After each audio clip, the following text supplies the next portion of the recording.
Sim, a única pergunta que fica na cabeça da gente é: como chegamos a esse ponto? Se você olha para a direita, tem Lula. Se você olha para a esquerda, tem Alexandre de Moraes. Se você olha para frente, tem a Janja. Basicamente, a gente se sente completamente impotente perante a tudo que está acontecendo. E vamos lá. Você não precisa gostar do Bolsonaro, você não precisa ter feito campanha para ele, ser bolsonarista, nada disso. Mas o que eu vou dizer agora não é para quem concorda com ele, mas para você que talvez não está entendendo o que está acontecendo. Afinal de contas, o que tem a ver Bolsonaro Moraes com a sua vida?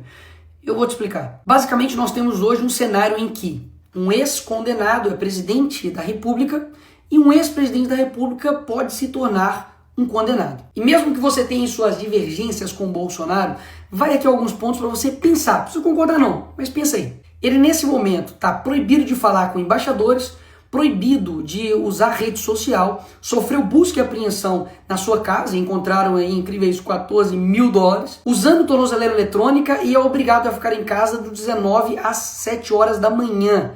E está proibido de falar com o próprio filho, Eduardo. Aí vem os meus pontos. Alguém que roubou o INSS, que foram bilhões, está usando tornozeleira eletrônica? Você já viu algum traficante, estuprador, alguém aí que roubou bilhões às estatais, ficando impossibilitado de conversar com seu próprio filho? Ou seja, o script é o mesmo. E quando você entender que nós não estamos em uma democracia, você vai entender o porquê o que estão fazendo com o Bolsonaro afeta também a sua vida. Porque afinal de contas, se eles estão fazendo isso com o ex-presidente da República, o cara basicamente mais popular do Brasil, o que eles não vão fazer com você? Que é digamos, um mero cidadão. Pastor, um estudante, uma pessoa que tem opiniões na rede social, você que é jornalista, empresário, e aí? O que vai acontecer com você? Vamos colocar mais uma vez aqui os pingos nos is. Bolsonaro, como alguns eu ouvi falar aí da esquerda, não está sendo condenado pelo que ele fez na pandemia. Não. Ele não está sendo condenado por corrupção. Não. Ele literalmente está sendo condenado por uma tentativa de golpe. Ele é a pessoa que está despontando nas pesquisas eleitorais como primeiro lugar contra o Lula. Ou seja, será mesmo que eles estão preocupados com a democracia? Pausa. O Lula que recebe ditador aqui no Brasil, como Nicolás Maduro? Ou será que eles estão preocupados em tirar a oposição para poder vencer as eleições? Hein? O que você acha? Isso literalmente aconteceu na Venezuela e através do STF. Ou seja, a Suprema Corte de lá faz exatamente o que a Suprema Corte daqui está fazendo, especificamente na figura do Alexandre de Moraes. Me parece que no Brasil não tem mais nada mais importante para poder se combater, sei lá, tipo crime organizado. Afinal de contas, Comando Vermelho, PCC e todos os outros que estão aí, estão literalmente destruindo a vida de pessoas, matando, roubando, sequestrando. Mas a preocupação principal da nossa Suprema Corte, nossa Polícia Federal, pelo visto, é uma pessoa que, enfim, tentou dar um golpe lá dos Estados Unidos, em EAD, virtual. Ainda fizeram uma manchete como se $14 mil na casa dele fosse uma coisa, assim, absurda. Ai, bicho, eu sou crente, eu não posso xingar. Mas a vontade que dá de falar, velho, vai pra... Porque nós tivemos agora, na história recente do Brasil, corruptos com malas e malas e malas de dinheiro na casa. E o que aconteceu com esses caras? É isso mesmo, nada. Pessoas que foram condenadas por 400 anos, como o Sérgio Cabral, tá agora sendo influenciador no Rio de Janeiro, gravando um videozinho. Então, peraí, você não precisa gostar do Bolsonaro, não. Mas, pô, falar comigo que o que tá sendo aí possível de condenação dele, 43 anos de cadeia, é algo razoável? Fazer isso daqui com uma pessoa só porque aí tem vários indícios, possibilidades de golpe, que, convenhamos aqui, teve uma arma apreendida. As pessoas que estavam lá, sei lá, a faixa etária era de 50 a mais. Óbvio que é errado, já deixei claro várias vezes aqui, errado quebrar, errado depedar, e as pessoas têm que pagar por isso. Agora, meter 17 anos em um cara que pegou lá a bola do Neymar autografada, 17 anos, galera. Você pode achar que isso é mentira, mas não, pesquisa aí, duvida do Nicolas. A Débora, que com um batom escreveu perdeu o mané. Então essas mesmas pessoas que estão usando a palavra democracia para poder aplicar penas desproporcionais a cidadãos comuns, que nunca cometeram um crime antes na vida deles, vão até a casa do Bolsonaro e quer pintar nele um crime de golpe de Estado. Sabe o que é golpe? Golpe é lavar dinheiro, é quebrar estatal, é desviar bilhões de reais. Isso sim é golpe. Sabe o que é golpe? É um juiz que não teve uma caramba de um voto, que não é representante de ninguém e não tem legitimidade para poder tomar as decisões, tomar todas as decisões do Brasil. Ou você não sente isso? De que tudo o Alexandre de Moraes decide. E um ponto importantíssimo, tudo isso aconteceu um dia depois do Donald Trump mandar uma carta assinada por ele em apoio ao Bolsonaro, deixando claro que as perseguições, que tudo está acontecendo com ele é uma injustiça, é caixas bruxas e, obviamente, poxa, estão fazendo isso para poder tirar ele das eleições. E nessa parte, a esquerda me vem com, ai, e a soberania do Brasil, Nicolas, e a soberania do Brasil? Eu concordo que, óbvio, o Brasil precisa, sim, ser soberano. Mas o que soberania significa, criatura? Significa que o país possa ter autonomia sobre suas decisões.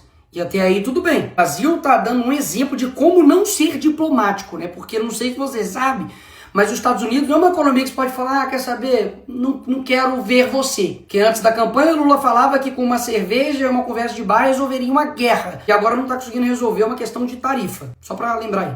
Agora, as decisões que os Estados Unidos está tomando nesse momento, ou futuramente possa tomar, como a lei Magnitsky, então até mesmo a taxação que o Trump fez, que no meu vídeo mesmo anterior eu disse que não há o que comemorar, afinal de contas a gente sabe que isso pode sim impactar e muito a nossa economia aqui no nosso país, nada mais está tomando uma decisão de como o seu próprio país irá tratar as questões das importações. Então a narrativa de que isso estaria ferindo a soberania nacional, isso é mais uma narrativa do PT da esquerda. PT esquerda que durante a sua vida inteira mentiu pra você. É o mesmo cara que te prometeu picanha e não entregou nada. Então assim, acreditar em todas as narrativas que a esquerda traz pra você, aí o problema nem é mais a esquerda, meu filho. O problema é você que acredita nela. Agora, mais uma vez, cá entre nós, vamos recapitular um pouquinho só a história. Lula acabou de pedir pra Cristina Kirchner, que foi condenada por corrupção, a soltura dela. Ele foi lá na Argentina pedir para soltar ela. A Gleisi Hoffmann, que é deputada do PT, não sei se você sabe, mas já foi até a TV árabe para poder pedir pro Lula ser solto.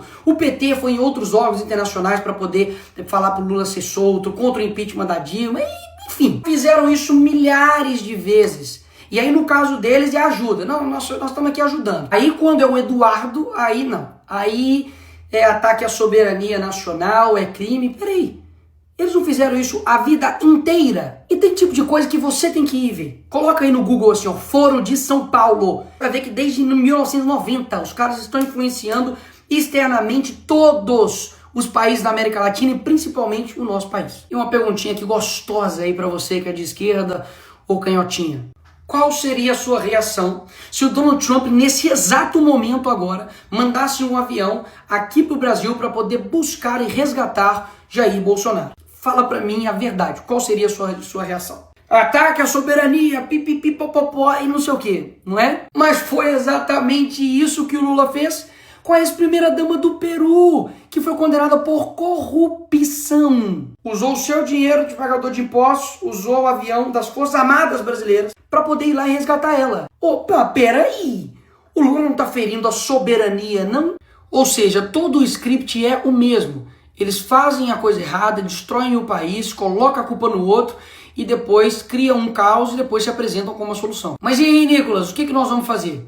Aqui você chega na parte final, mas não menos importante do vídeo. Não, nós não estamos vivendo em uma democracia. Então, vamos partir daí. Em uma democracia normal, o Senado iria colocar freios e contrapesos com o STF. O STF seria uma corte não política, mas uma corte que iria zelar pela nossa Constituição. E o Congresso iria elaborar suas leis, ver o que é melhor para o país, e, enfim, também poder fazer emendas à Constituição para poder também frear os poderes dos outros demais poderes. Mas não é esse Brasil que a gente vive. Então esperar de mim ou dos outros deputados que a gente faça algo dentro da regra do jogo que irá mudar um jogo que eles não seguem a regra do jogo, é loucura imaginar essa forma. E eu tenho um exemplo aqui perfeito para poder te dar. No caso, por exemplo, do IOF, que houve um aumento de imposto pelo PT, claro, e Haddad, o Congresso viu isso e falou, vamos derrubar. E nós derrubamos. O que o Lula fez? Foi lá e derrubou a nossa decisão. O que nós fizemos? Fomos lá e derrubamos a decisão dele. O que o PT fez? Levou pro STF. Chegou no STF, o Moraes decidiu o quê? IOF, tá tudo bem, vai rolar. Ou seja, é como se eu fosse um jogador, fui lá no jogo, fiz 3 gols. Finaliza o jogo, nós ganhamos a partida, e aí o juiz fala, não. Os seus 3 gols não valeu, Nicolas. Na verdade, quando você faz um gol, o gol vai pro outro time. Então, vitória do time contrário. O jogador tem culpa nisso? Ele tem culpa de que um juiz está extrapolando por completo a sua competência? Não é falta de competência, de vontade, nem de garra, nem de luta de nenhum dos jogadores. Basicamente porque nós temos um juiz que tem superpoderes. Rui Barbosa poderia ressuscitar e defender que seja Bolsonaro ou a direita ou o Congresso ou o Parlamento que não resolveria. Então é isso, Nicolas. Nós temos uma ditadura e lascou. Não. Mas tem uma coisa valiosa que eu aprendi com o Olavo, que é o seguinte: quando a sua ânsia de agir é maior do que a sua ânsia de entender, a sua ação sempre vai ser incompreensível. Toda tirania, ela vai dobrando a aposta. E eu confesso que eu estou extremamente preocupado com o nosso país. Basicamente, ou vai surgir um novo Brasil, ou a gente vai virar de fato Coreia do Norte. O que nós podemos fazer para poder mudar essa situação? O primeiro passo de fato é você entender. Entender de que existe uma pessoa, basicamente, que chama-se Alexandre de Moraes, que está desbalanceando a nossa democracia. Então, Nicolas, o que você sugere? Eu confesso que muitas das vezes eu não sei. Mas uma coisa eu sei: que desistir, parar de lutar, parar de falar, parar de gravar vídeo, parar de comunicar com vocês, parar de falar a verdade, isso não é o caminho. Então esse é o primeiro passo, de que da mesma forma como eles não desistem, porque você tem a sensação de que tipo, eles não param nunca. Um dia isso, um dia aquilo, parece tipo assim, psicopatas no poder. Mas eles não param. E o que geralmente acontece com a gente, que, poxa, somos pessoas que só querem ter um Brasil legal, cara. Só quero ter um Brasil seguro, só quero ter uma economia pujante, só quero ter empresas que funcionem, trabalhadores que sejam respeitados, pessoas que possam viver a sua vida bem, que estejam, trabalhando para o nosso país. Mas existe uma galerinha que não. Eles não querem que isso aconteça. E eu sei que esses caras não vão largar o osso, amigo. De qualquer jeito, eles vão até o fim. Mas a gente também precisa ir até o fim. E por fim, o ponto mais importante. Eu não tenho dúvidas que Deus não está com os olhos fechados para o que está acontecendo no nosso país. Existem nesse momento agora centenas de pessoas que choram, que estão distantes da família, que estão sendo perseguidos injustamente aqui no nosso país. E muita gente fica calada, muita gente não se move, usa isso como um jogo político para poder, enfim, lutar pelos seus interesses. Mas eu não tenho dúvidas que podem ter juízes com muito poder, mas eles não têm todo o poder. Então eu te chamo agora não somente para poder tomar ação naquilo que de fato seja necessário. Seja, por exemplo, ir para a rua, seja, por exemplo, compartilhar um vídeo, seja, por exemplo, fazer a política no seu dia a dia, alcançar pessoas que nós não alcançamos, mas principalmente para que você tome uma decisão individual de você de fato se tornar uma pessoa mais próxima de Deus, para você ter um caráter mais parecido com Jesus e dessa forma você mudar o seu país. Porque tudo que eles mais odeiam é um país que se aproxima de Deus, de verdade, não somente de fala, mas de verdade. E muitas das vezes, quando a gente vê tudo isso acontecendo, a última coisa que a gente faz é orar. A gente reclama, xinga, enfim, faz vídeo, faz um monte de coisa, mas a última coisa que a gente faz é apresentar isso para quem realmente está no comando de tudo. E eu quero lembrar vocês de que os hebreus ficaram 400 anos escravizados no Egito. Deus levanta Moisés, ele enfrenta Faraó, vem praga, o povo sofre, depois ele abre o Mar Vermelho e finalmente Faraó é derrotado e o povo é liberto. O que eu quero dizer com isso é que existem coisas que a gente não tem condição de saber o que vai acontecer. Coisas que de fato são improváveis e que não estão no nosso controle. Mas o nosso dever é fazer o certo sem esperar que dá certo. Para melhorar, vai ter que piorar muito ainda. Mas eu quero muito saber como é a gente vencer esse pessoal. Você não tá com essa vontade também, não? Mas isso não depende de uma pessoa, de uma instituição, de um grupo somente, mas depende de todo mundo. Quando eu falo de todo mundo, é você que, enfim, tá aí, talvez vendo esse vídeo deitado na cama, ou tá vendo no ônibus, tá vendo no avião, enfim, não te conheço. Mas você é importante pra caramba nesse processo. Porque caso contrário, a gente realmente não vai conseguir. Porque pode ter certeza que um país que não sonha, ele não consegue atingir nada. Uma pessoa que para de sonhar, esquece, ela tá morta. Ter certeza que tem muita gente nesse país que tá com o coração verde e amarelo, louco para poder mudar as coisas. E essa hora vai chegar. Essa hora vai chegar.